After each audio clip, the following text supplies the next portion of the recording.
Why are you using technology? Or more importantly, how are you using technology to better the learning in your classroom and or school? If you are like me, then you've had your fair share of technology. Projects that didn't make sense but used in the tech you wanted to bring in, activities that were ruined by a crashing website or some crashing technological problem, and of course, you probably dealt with the students, parents, and teachers that want to do things the old way. In order to make sure you are using technology the right way, you must first start with why. If your students understand the why behind your technology use, then the class will have a purpose and technological glitches and issues can be worked through.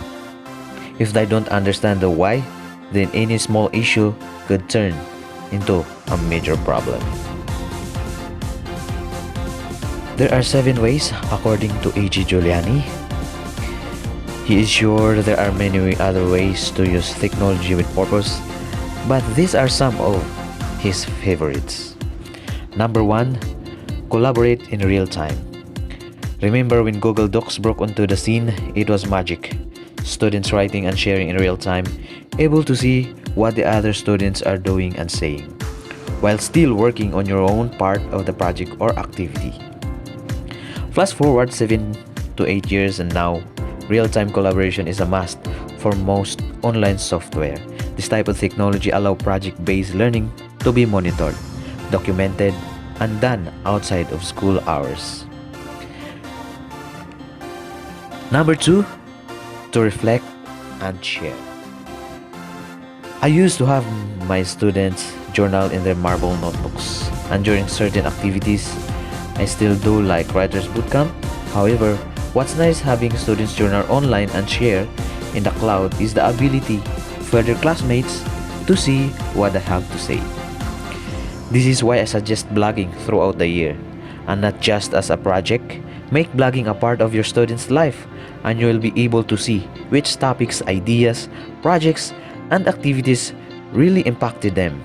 Sometimes it may not be what you thought, and sometimes their simple act of sharing will bring the class together in ways you never could have imagined. Number 3, better research. After he finished writing his master's thesis on peace education in the 21st century, he talked with his mom about her writing process in graduate school. It sounded awful. She would have to go to the library, find a resource, read almost the entire resource, make copies of the pages she wanted to use, and literally cut it out and paste it on her typewritten document. Technology has made research simple and more time efficient. It's not talking about typing a question into Google, or specifically focus on searching journal databases like RIC through places like EBSCOhost. A nice search phrase will turn up hundreds of peer-reviewed, which results can be sorted many different ways, such as date or full text article. Those articles that you choose can then be automatically scanned, or your keywords read the specific parts you want, and use what is applicable with a simple copy and paste and proper citation already set up and ready to go. How often do we really teach students how to research in today's world? Or do we expect them to learn on their own like we did? Number 4, write and rewrite. Using tools such as Google Docs, the new Microsoft Word, or Draft, students are able to write and edit on the fly. They can get feedback from peers and teachers and then choose whether or not to accept that feedback on their writing. Technology has changed the writing process in much the same way it has changed the research process. The most important part of writing is the revising and editing. Yet, we often take it for granted. Instead, let's use the technology to track what types of changes students have made, and if they are making the same mistakes in their writing over and over again. That way, the rewriting process can have a direct impact on how they improve and change some of their writing habits over time.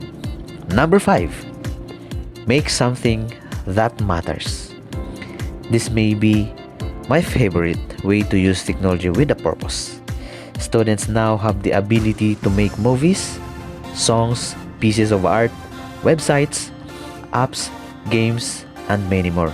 With technology, however, too often we ask students to make something that does not matter.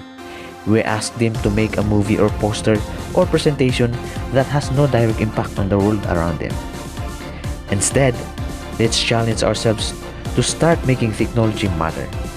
Make iMovies that can be uploaded to YouTube and have a purpose. Make games with a meaning. Make apps that matter. Yes, there is a time for fun and games, but if that is all we use technology for in school, then we shouldn't be surprised when that is all students use technology for once they get out of school. Number 6. Keep a digital record. Digital portfolios are a must, not because colleges will want and need them in the future, which is happening sooner than you think. Not because it is a cool way to show off what you've done in class.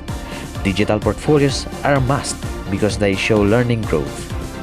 The best way to show how much a student has learned is through a digital portfolio. You can look back over time and what they have created, written, and done in school, and how that work has improved, and in what ways throughout their schooling. When students know their work will be on display and recorded, they also take pride in what they do because it will last. Ask yourself, are you making digital fridge art or something worth keeping? And then 7, the last one is mastery assessments. Think about the last time you gave an assessment.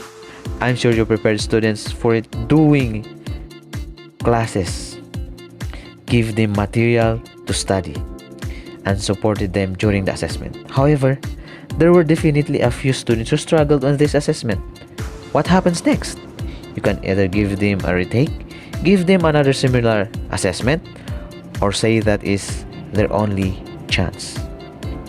If you give them a digital assessment, you'd be able to see exactly which questions they got wrong in comparison to the entire class. Technology should change the way we do assessments forever. Yet sadly, many of us still give tests the same way we did 10 years ago. This is a technology purpose we can't avoid any longer. So we have challenged here.